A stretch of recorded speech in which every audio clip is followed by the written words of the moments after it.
ఈ మీనరాశి వారికి సెప్టెంబర్ నెల తెలిసి తెలియక కొన్న భూములు గృహాల వలన అనేక ఇబ్బందులకు గురవుతారు. డాక్యుమెంటేషన్ సరిగా ఉందా లేదా చూసుకోవాలి. దానికి అన్నీ ఉన్నాయా లేదా, కొలతలు సరిగ్గా ఉన్నాయా లేదా, వీళ్ళు ఇచ్చిన డాక్యుమెంట్ ఫేకా నిజమా, ఇవన్నీ కూడా కనుక్కొనే దిగాలి.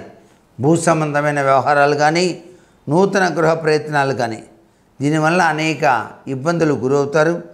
అంతేకాకుండా మీ వ్యాపారాలలో తలవంపులు, అధిక ధన వ్యయం, కుటుంబ సహాయ సహకారాలు, సంఘ గౌరవాదులకు కొన్ని అవరోధములు ఏర్పడుతున్నాయి అని చెప్పేసి ఇక్కడ జాతకరీత్యా గమనించాల్సిన విషయం.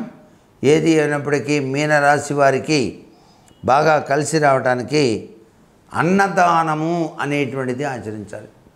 సోమవారం నాడు గుడికి వెళ్ళి కొద్దిగా అన్నదానం ఓ బీదలకు కనుక పంచిపెట్టినట్టయితే ఇటువంటి రుగ్మతల నుంచి బయటపడటానికి ఆస్కారం ఉంది. అన్నాత్ భవంతి భూతాని పర్జన్యాదన్న సంభవ అని కదా గీతాచార్యుడు చెప్పింది. అందుచేత అన్నం పరబ్రహ్మ స్వరూపం.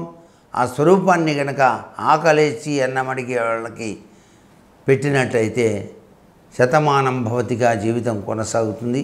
ఈ రాశి వాళ్ళు వాడవలసినటువంటి దుస్తులు ఎరుపు రంగు లేక తెలుపు రంగు వాడవచ్చు.